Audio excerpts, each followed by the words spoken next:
Hello class 8 students, कैसे हो आप सब।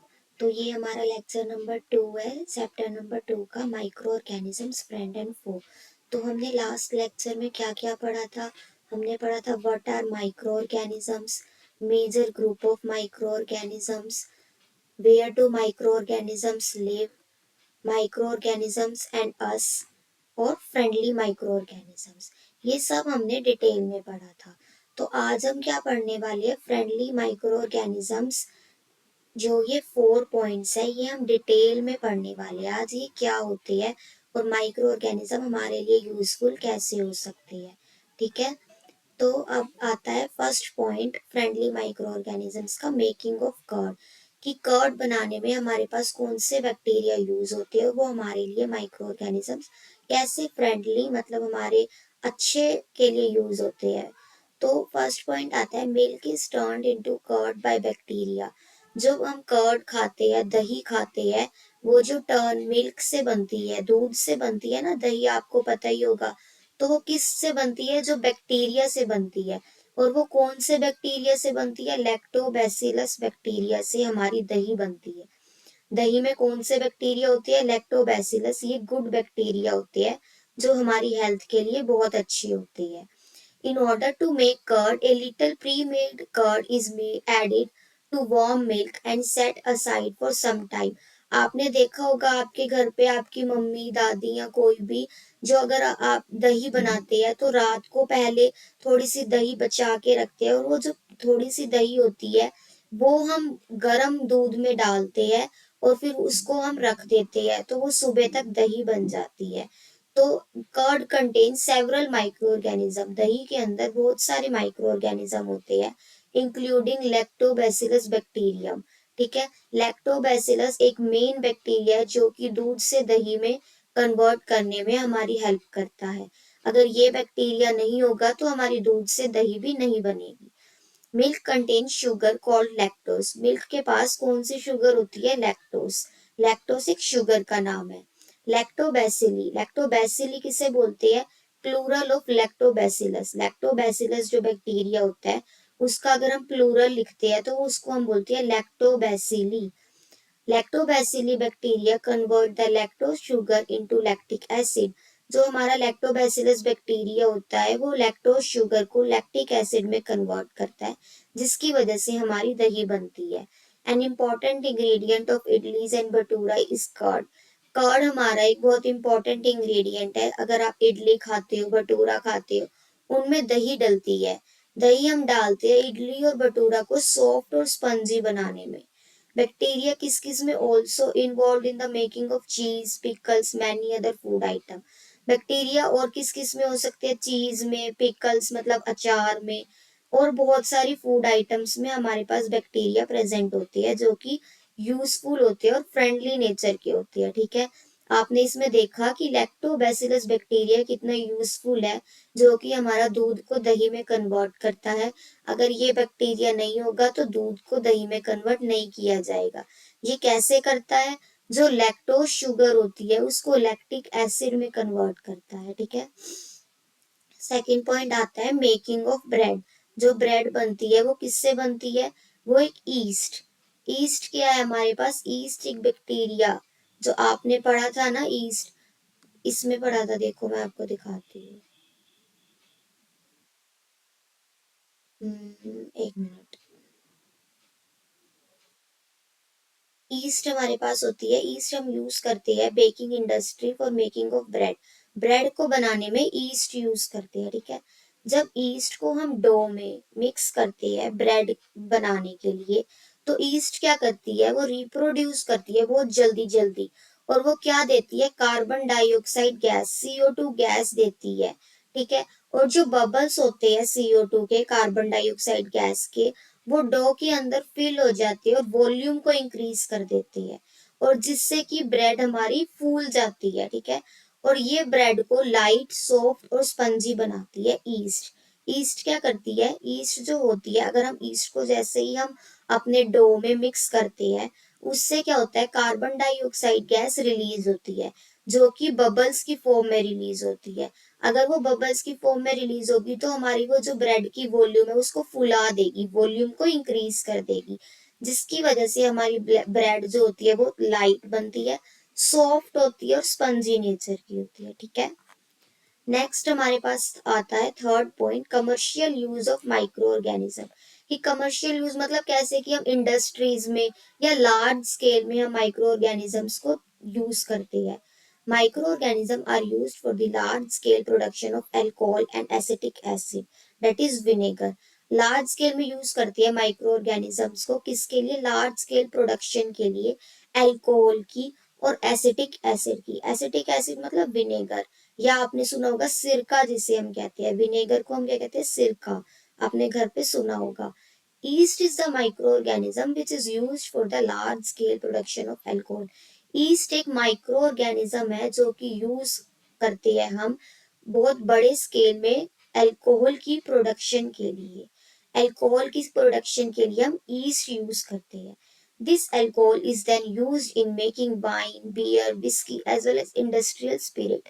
जो कि हम जो अल्कोहल होती है उसको बनाने के लिए यूज करते हैं, जैसे वाइन, बियर, विस्की। ये बहुत बड़े बड़े स्केल में बनती है, कंपनीज, इंडस्ट्री एरिया में बनती है। और जो माइक्रो ऑर्गेनिज्म इसमें यूज होता है वो कौन सा होता है? ईस्ट यूज होता है। ईस्ट क्या करता है? शुगर को अल्कोहल में कन्वर्ट करता है। ठीक है, और जो ये शुगर होती है अल्कोहल को कन्वर्ट जो कर शुगर को हम अल्कोहल में कन्वर्ट करते हैं, ये कहाँ से आती है? ये आती है केन जूस। जैसे आपने केन जूस क्या होता है? जैसे जो गन्ने के खेत होते हैं, गन्ने के खेत में से जो हम गन्ना होता है उसमें से शुगर भी निकालते हैं। फ्रूट जूसेस और from substances such as barley, maize, rice, इनमें से हमें क्या मिलती है? शुगर मिलती है। और जो कि शुगर हम कन्वर्ट करते हैं अल्कोहल में, और ये कौन करता है? ये सारा प्रोसेस ईस्ट करता है। ठीक है, ईस्ट एक माइक्रो ऑर्गेनिज्म है जो कि कन्वर्ट करता है शुगर को अल्कोहल में। और शुगर को हम कहाँ से लाते हैं? शुगर को हम लाते हैं केन जूस, फ्रूट जूसेस, या फिर बार्ले, मेज, राइस एक्सेट्रा। ठीक है, जो प्रोसेस होता है शुगर को अल्कोहल में चेंज करने का ईस्ट के थ्रू, उसको हम बोलते हैं फर्मेंटेशन। फर्मेंटेशन एक टर्म है। क्या टर्म है? फर्मेंटेशन एक प्रोसेस है जो कि शुगर को अल्कोहल में चेंज करने में, और किसके थ्रू? ईस्ट के थ्रू। फर्मेंटेशन को डिस्कवर किसने करा था? Louis Pasteur in 1857। ठीक है, a dilute solution of acetic acid is called vinegar. Dilute solution को, एसिटिक एसिड के डाइल्यूट सॉल्यूशन को हम क्या कहते हैं? विनेगर कहते हैं। जो बैक्टीरिया होते हैं वो अल्कोहल को एसिटिक एसिड में चेंज करते हैं। ठीक है, कौन सा? Acetobacter bacteria convert alcohol into acetic acid. जो एसिटोबैक्टर बैक्टीरिया होता है उसको हम अल्कोहल को एसिटिक एसिड में यूज करने में हेल्प करता है हमारा। ठीक है, समझ आ गया कि कैसे हमारे पास शुगर से अल्कोहल बनती है, किसके थ्रू बनती है? ईस्ट के थ्रू बनती है। शुगर कहाँ से आती है? केन जूस मतलब गन्ने के थ्रू आ सकती है, फ्रूट जूस इसके थ्रू आ सकती है, या फिर बार्ले, मेज, राइस के थ्रू आ सकती है। शुगर को अल्कोहल में चेंज करने का प्रोसेस क्या कहलाता है? फर्मेंटेशन क्या कहलाता है। और जो एसिटिक एसिड अल्कोहल को हम एसिटिक एसिड में चेंज करते हैं, वो कौन सा बैक्टीरिया करता है? एसिटोबैक्टर बैक्टीरिया यूज करते हैं। ठीक है, समझ आ गया होगा I think so. Fourth point आता है medicinal use of micro organism.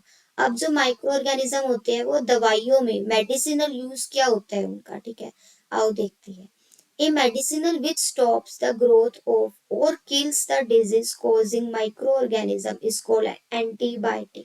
जैसे जब आप बीमार हो जाते हो तो आपको डॉक्टर क्या देते हैं? एंटीबायोटिक देते हैं। क्यों देते हैं? एंटीबायोटिक वो होती है जो हमारे पास, जैसे अगर हमारे पास हमारे ह्यूमन बॉडी में सेल्स के अंदर कुछ माइक्रो ऑर्गेनिजम्स आ गए जो डिजीज कोज कर सकते हैं, उनको स्टॉप, उनकी ग्रोथ को, ताकि वो आगे ना बढ़े, उनकी ग्रोथ को स्टॉप करने के लिए, या फिर उन माइक्रो ऑर्गेनिज्म जो हमारे पास डिजीज पहुंचा रही है उनको स्टॉप करने के लिए एक एंटीबायोटिक हम लेते हैं। ठीक है, एंटीबायोटिक एक सोर्स है मेडिसिन का जिसको हम माइक्रो ऑर्गेनिज्म बोलते हैं। The source of antibiotic medicine are called micro organisms. Some of the common antibiotics which are made of fungi, ये मेड है, इसको सही कर लेना, which are made of fungi and bacteria are. कुछ कॉमन एंटीबायोटिक्स है जो कि फंजाई और बैक्टीरिया से बनाई जाती है। वो कौन कौन सी है? Penicillin, streptomycin, erythromycin and tetracycline. ये कॉमन एंटीबायोटिक्स है जो आप अपनी डेली लाइफ में यूज करते हो। आपके जो भी, अगर आप कभी बीमार हो जाते हो, जो आपको डॉक्टर देते हैं वो इनमें से कोई एंटीबायोटिक्स देते हैं। ये एंटीबायोटिक्स किसके ऊपर डिपेंड करती है कि आपको कौन सी बीमारी हुई है, ठीक है। फर्स्ट एंटीबायोटिक, पहली एंटीबायोटिक पेनिसिलिन डिस्कवर्ड हुई थी, बाय चांस डिस्कवर्ड हुई थी ये एंटीबायोटिक, जो कि and extracted from the टिनी fungus, जो कि बहुत छोटे छोटे फंगस या मोल्ड से हमारे पास डिस्कवर करी गई थी, जिसको हम पेनिसिलियम बोलते हैं। पेनिसिलियम क्या होता है? एक टाइप का छोटा फंगस होता है, आपको उसको मोल्ड भी बोल सकते हो, जिससे वो पेनिसिलिन एंटीबायोटिक डिस्कवर हुई थी। और ये बाय चांस साइंटिस्ट ने डिस्कवर करी थी, ठीक है। उन्हें पता नहीं था कि ये एक एंटीबायोटिक डिस्कवर हो जाएगी। वो कोई एक्सपेरिमेंट कर रहे थे जिसकी वजह से एक पेनिसिलिन एंटीबायोटिक डिस्कवर हो गई, ठीक है। Penicillin is an antibiotic medicine which is made from the fungus. Fungus से बनी होती है पेनिसिलिन एंटीबायोटिक। कौन से फंगस से? पेनिसिलियम फंगस से, ठीक है। पेनिसिलिन क्या कंट्रोल करती है? पेनिसिलिन कंट्रोल करती है बैक्टीरियल एंड फंगल इन्फेक्शन। जो इन्फेक्शन हो जाते हैं फंगल और बैक्टीरियल, जो इन्फेक्शन हो जाती है उनको कंट्रोल करती है पेनिसिलिन एंटीबायोटिक। क्यों? क्योंकि फंगस से बनी है, इसलिए वो फंगल इन्फेक्शन को कंट्रोल करती है। Antibiotic are use to treat many disease in humans. बहुत सारी बीमारियों को ट्रीट करने के लिए हम एंटीबायोटिक्स लेते हैं। एंटीबायोटिक्स जो होती है वो डिजीज, जो वायरस से डिजीज होती है ना, उनके अगेंस्ट वर्क नहीं करती है, ठीक है। जैसे कि उन्हें क्योर नहीं करती है, उन्हें ठीक नहीं करती, जो कि वायरस से होती है, या जैसे कि वायरल इन्फेक्शन हो गया, जो आपको कॉमन कोल्ड, खांसी, सर्दी हो जाती है या फ्लू हो जाता है। ये जो होते हैं सारी डिजीज, ये वायरस से फैलते हैं, और वायरस से फैलने वाली एंटीबायोटिक उन्हें ट्रीट नहीं करती, ठीक है। नेक्स्ट हमारे पास आते हैं, अब हमें देखना होता है कि प्रिकॉशंस क्या क्या लेनी होती है एंटीबायोटिक्स के यूज के टाइम। फर्स्ट प्रिकॉशंस जो हम लेंगे, एंटीबायोटिक्स आप जब भी लोगे, अगर आपको कोई बीमारी होगी, आप ऐसे ही नहीं लोगे कि घर पे रखी है या किसी आपको पड़ोसी ने बता दी, ऐसे नहीं लेनी चाहिए एंटीबायोटिक्स। एंटीबायोटिक्स हमेशा एडवाइस, डॉक्टर की एडवाइस से लेनी चाहिए, ठीक है। और वो प्रॉपर डोज में लेनी चाहिए। अगर डॉक्टर ने बोला है कि इसको 3 डोज ही लेनी है तो 3 डोज ही लेनी चाहिए। अननेसेसरी एंटीबायोटिक्स नहीं लेनी चाहिए। या फिर आप एंटीबायोटिक्स को थोड़ा, जैसे अगर डॉक्टर ने बोला कि 3 दिन खानी है तो आप 2 दिन खा के छोड़ दोगे कि हमें आराम आ गया, नहीं। वो प्रॉपर अंदर से बैक्टीरिया को किल नहीं करती है, आपकी डिजीज अच्छे से नहीं जाएगी, फिर से हो जाएगी, ठीक है। तो इसीलिए जो डॉक्टर एडवाइस करते हैं वो ही एंटीबायोटिक्स लेनी चाहिए। प्रॉपर डोज लेनी चाहिए एंटीबायोटिक्स की। और अननेसेसरी एंटीबायोटिक्स नहीं लेनी चाहिए कि छोटी सी सर्दी जुकाम हो गया कि आप एंटीबायोटिक ले लो, नहीं। वो उसे क्योर नहीं करती है, ठीक है। Antibiotics can use to treat many disease animals. Animals में भी कोई डिजीज हो जाती है तो उन्हें भी क्योर करती है एंटीबायोटिक्स। और प्लांट में भी क्योर करती है एंटीबायोटिक्स। तो एंटीबायोटिक्स के बहुत सारे यूजेस है। कैसे की यूजेस है? एनिमल्स को भी प्रिवेंट करती है, प्लांट डिजीज में भी प्रिवेंट करती है, और ह्यूमन डिजीज में भी प्रिवेंट करती है, ठीक है। नेक्स्ट आता है हमारे पास वैक्सीन। वैक्सीन क्या है? A vaccine is a special kind of preparation or medicine which provides immunity against a particular disease। Vaccine क्या होती है? एक स्पेशल काइंड मेडिसिन होती है, मतलब कि जो होती है प्रोवाइड्स, आपको इम्यूनिटी प्रोवाइड करती है एक डिजीज के अगेंस्ट। वैक्सीन आप कोई बीमार होने में नहीं लेते हो, वैक्सीन एक हेल्दी पर्सन भी लेता है, ठीक है। एक हेल्दी पर्सन वैक्सीन लेता है ताकि उसको आगे फ्यूचर में कोई डिजीज ना हो, इसलिए वैक्सीन ली जाती है। वैक्सीन आपको क्या करती है? इम्यूनिटी डेवलप करने में हेल्प करती है। जो आपके अंदर की इम्यूनिटी है वो बढ़ाने में आपको वैक्सीन हेल्प करती है। वैक्सीनेशन एक प्रोसेस है। कैसे कैसे देते हैं हम वैक्सीनेशन? या तो ओरली, या तो आप बाय माउथ लेते हो, या बाय इंजेक्शन लेते हो, या तो आप इंजेक्शन से लेते हो उसे, जो कि आपको प्रोटेक्ट करती है एक पर्टिकुलर डिजीज से। जैसे कि आपने भी लिया होगा, जैसे आप पोलियो पीने जाते थे, या फिर छोटे बच्चों को क्या देते हैं, इंजेक्शन देते हैं हर एक टाइम टू टाइम, 2 साल पे, पहले 6 महीने पे देते हैं, फिर 2 साल पे देते हैं, फिर 4 साल पे, मतलब टाइम टू टाइम उन्हें वैक्सीन प्रोवाइड करते रहते हैं। आपने भी पोलियो कई बार पी होगी, आपको याद होगा। तो हम वो किस लिए लेते हैं, कि हम एक पर्टिकुलर डिजीज से बच सके। जैसे कि वैक्सीनेशन हमें कौन कौन सी बीमारियों से बचा सकती है, polio, smallpox, cholera, measles, rabies, ये सारी डिजीज से हमें वैक्सीनेशन प्रोटेक्ट करती है, ठीक है। जैसे कि आपने कोविड में भी सबने ली होगी वैक्सीन, ली थी ना आपने, जैसे कि आपके मम्मी पापा ने भी ली थी। तो वो किस लिए लेते हैं, कि हमें अंदर से इम्यूनिटी प्रोवाइड करे और फ्यूचर में हमें कोई डिजीज ना हो, इसलिए हम वैक्सीनेशन करवाते हैं। To develop the fighting capability in the body to a disease is called immunization. Immunization किसे बोलते हैं हम, कि हमारे अंदर जो कैपेबिलिटी होती है फाइटिंग की किसी डिजीज के अगेंस्ट, उसे हम बोलते हैं immunisation. Edward Jenner discovered the vaccine for smallpox in 1798। जो स्मॉल पॉक्स होता है उसके लिए वैक्सीन डिस्कवर करने वाले हमारे एडवर्ड जेनर साइंटिस्ट थे। किस कौन से सन में करी थी, 1798 में करी थी, ठीक है। पोलियो डिजीज को प्रिवेंट करने के लिए ओरल पोलियो वैक्सीन देती है, जो कि आप बाय माउथ लेते हो। इसको हम बोलते हैं OPV, oral polio, oral polio vaccine, ठीक है। The polio drops given to the children are actually a vaccine. जो आप पोलियो ड्रॉप्स पीते थे बचपन में, वो एक्चुअली एक वैक्सीन ही होती है, जो कि हमें प्रिवेंट करती है, पोलियो डिजीज से होने में प्रिवेंट करती है, और फ्यूचर में हमारे कोई डिजीज ना हो, इसलिए हम वैक्सीन लेते हैं। और वैक्सीनेशन प्रोसेस हम उसे बोलते हैं, या तो हम वैक्सीन माउथ से ले या बाय इंजेक्शन ले, दोनों ही मेथड सही है। और ये हमें प्रोटेक्ट करती है वेरियस डिजीज जो हमें फ्यूचर में ना हो, ठीक है। फिफ्थ टर्म आती है फ्रेंडली माइक्रो ऑर्गेनिजम्स की, इंक्रीजिंग सॉइल फर्टिलिटी। आपने देखा था फर्स्ट चैप्टर में कि कैसे बैक्टीरिया और blue green algae nitrogen gas को फिक्स करने में हमारे पास हेल्प करते थे।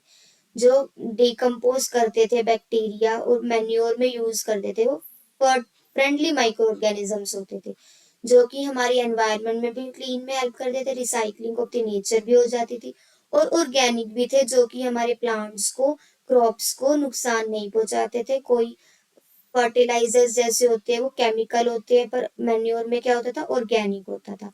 ऐसे ही फिफ्थ जो पॉइंट है इंक्रीजिंग सोइल फर्टिलिटी का, उसमें हम देखते हैं कि बैक्टीरिया और जो ब्लू ग्रीन एल्गी है are able to fix nitrogen gas from the atmosphere to enrich the soil with nitrogen compound and increase the fertility. जो हमारे पास जो सोइल की फर्टिलिटी होती है उसको इंक्रीज करते हैं कुछ बैक्टीरिया और ब्लू ग्रीन एल्गी, जो कि एटमॉस्फेयर से नाइट्रोजन गैस लेती है और सोइल में नाइट्रोजन कंपाउंड्स के थ्रू वो पहुंचाती है, और जो सोइल की फर्टिलिटी होती है वो इंक्रीज हो जाती है। The nitrogen fixing bacteria and blue green algae, इनको हम बोलते हैं biological nitrogen fixers. Biological nitrogen fixers हम किसे बोलते हैं, नाइट्रोजन फिक्सिंग बैक्टीरिया को और ब्लू ग्रीन एल्गी को, इनको हम बोलते हैं biological nitrogen fixers. The addition of blue-green algae to barren fields increases the nitrogen content of the soil and makes it fertile.